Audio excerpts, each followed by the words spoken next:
Welcome to the Deep Dive. Today, we're going to be diving into decision-making. We're going way beyond that gut feeling versus thinking it through thing. Yeah. You know what I mean? It's always presented as so simple. And we're looking at a paper by Guy Hockman. It's called Beyond the Surface, a new perspective on dual system theories in decision-making. And it was published in Behavioral Sciences. Excellent. Well, get ready to have your mind blown because this paper basically says the way we've been categorizing how we make decisions is like way too simple.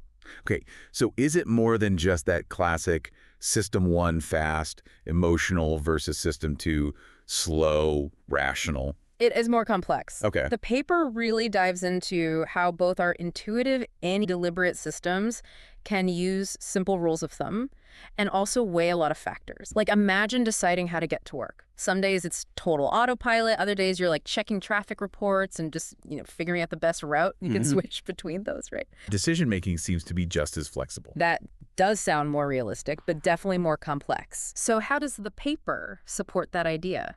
Well, one way is by looking at something called a priority heuristic. It's kind of a decision-making shortcut where you don't weigh everything equally, you just focus on a few key things. And the paper suggests we can actually use this heuristic intuitively, meaning it's not always this slow, deliberate process like we used to think. So this is where it gets really interesting for me. The paper talks about simultaneous contradictory belief. Yes. Is that like, when you look at an optical illusion and you know the lines are the same length, but they look totally different. That's a great analogy. It's like your brain is experiencing two things at once, that conflict. Yeah. And the paper argues that this happens in decision-making too, in ways we might not even realize. So like you might have this strong gut feeling about a new hire. But then your logical side overrules it based on, their resume or whatever.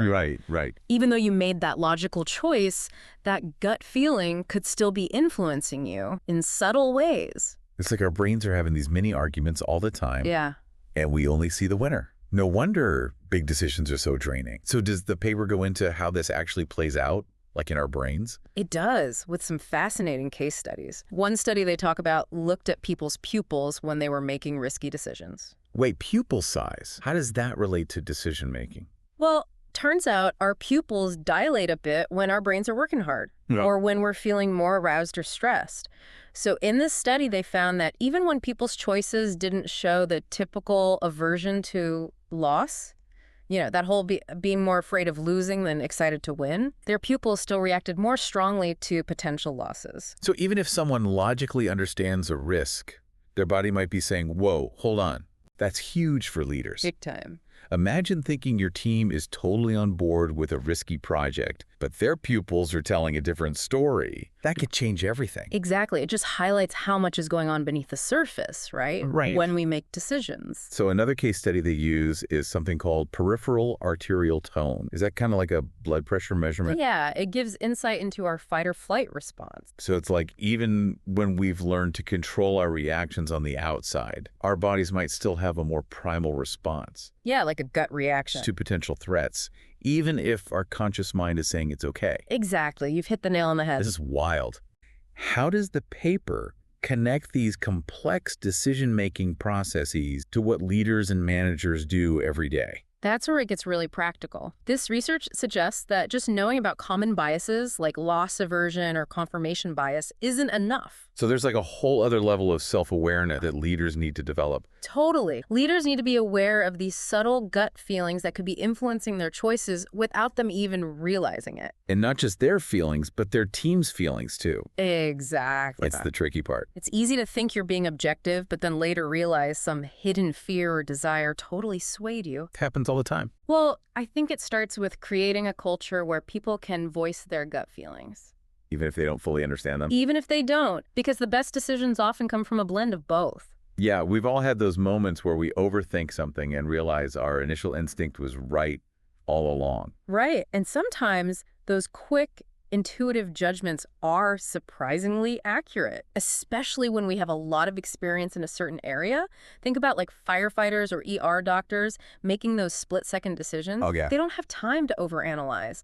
They rely on years of experience and honed intuition. That's such a powerful point.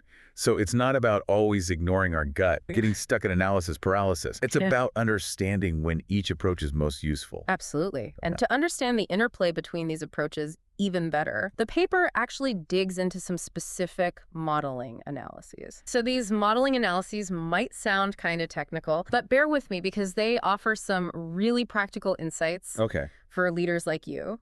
The paper compares different models of decision-making, specifically those that weigh all the factors equally versus those that use like a simpler rule of thumb. So those are called compensatory and non-compensatory models, right? Yes, you got it. Compensatory is like doing a full pros and cons list, while non-compensatory is more going with your gut based on one or two key things. Exactly. And we used data to think that compensatory was always the more rational and deliberate approach, while non-compensatory was more intuitive and quick. But Hochman is arguing it's not that black and white. He suggests that both our intuitive and deliberate systems can use both types of strategies. So we could be using a simple rule of thumb intuitively, like always go with the cheapest option. Right. Or we could be doing a lot of analysis, but still end up making a decision based on one simple rule. Exactly. Think back to that priority heuristic we talked about. Yeah. That's a non-compensatory strategy focusing on just a few key things. But research shows people can use it very quickly, almost intuitively. That's so interesting. It challenges that whole idea that we need to overthink every decision to be rational. But does that mean we should always trust our gut? Not always, but the paper actually suggests that sometimes those quick, intuitive decisions can be more accurate than those we spend ages deliberating over. I always thought more information, more analysis was better. Yeah, it's counterintuitive. Why would making a fast decision be better in some cases?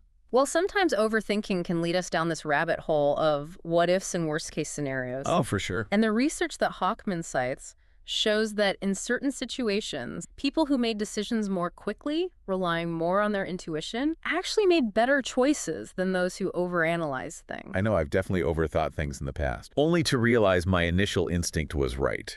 Exactly. So it's about knowing when to trust your gut and when to do more due diligence. Okay. And that's where these modeling analyses come in. Exactly. They can help us understand which decision-making strategy is going to be most effective in a given situation. Okay, I'm ready to get into the nitty-gritty of these models. Can you give us an example of how they actually work? Sure. The paper looked at data from a study where people had to choose between different gambles, and they compared how well two different models predicted people's choices. The priority heuristic, which is non-compensatory, and a simple model based on expected value, which is compensatory. So they were seeing which model was better at predicting what people would actually choose and how long it took them to decide. Exactly. And what they found was really interesting. People actually took longer to decide when they were only considering one piece of information, like the priority heuristic suggests.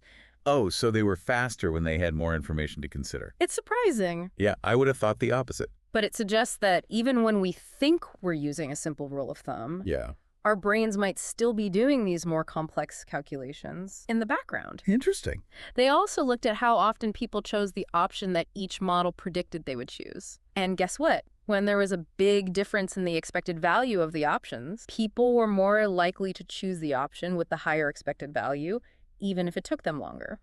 So when the best choice was more obvious based on simple math, people tended to go for it, even if it meant more mental work. Exactly. It supports this idea that we might be more compensatory in our decision-making than we realize. And the paper even proposes this fascinating new model. Ooh, lay it on us. What's this new model all about? Okay, so it suggests we might actually start with this quick intuitive process, just to get a general sense of each option's value. So like a quick mental scan of the situation to get our bearings. And if that scan doesn't give us a clear winner, then we might shift into this more deliberate mode of thinking. But we still might end up using a simple rule or heuristic to make that final call.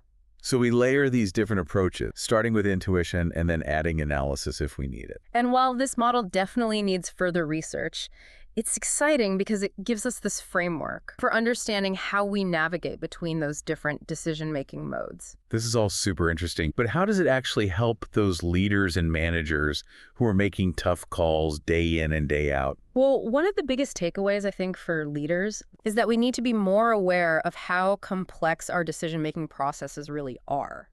So we shouldn't just assume that we're always being rational or that our gut is always right. Exactly. We need to kind of tune into all the factors influencing our choices, both the obvious ones and the ones that might be lurking beneath the surface. And that includes recognizing that sometimes a quick gut-based decision can actually be the best option. It sounds like a big part of this is letting go of the idea that there's one right way to make decisions. It's more about understanding our own strengths and weaknesses and knowing when to use which approach. Absolutely. And honestly, that's where the real value of this research lies. It's not about giving leaders a rule book to follow, Right. but about giving them a deeper understanding of their own mind so that they can make the most informed choices possible. This has been such a fascinating deep dive already. We've gone from the seemingly simple model of two systems to this much more nuanced understanding of how our brains work. What else does the paper say about future research? Well, another thing Hockman highlights is that we still don't fully understand how these decision-making systems operate at a neurological level in our brains. So do we need more brain imaging studies to see which parts of the brain are firing when we're using different decision-making processes? That's one way forward. Using techniques like fMRI, we might actually be able to see those gut-feeling regions of the brain light up Oh, wow. versus the areas that are involved in more deliberate analytical thought.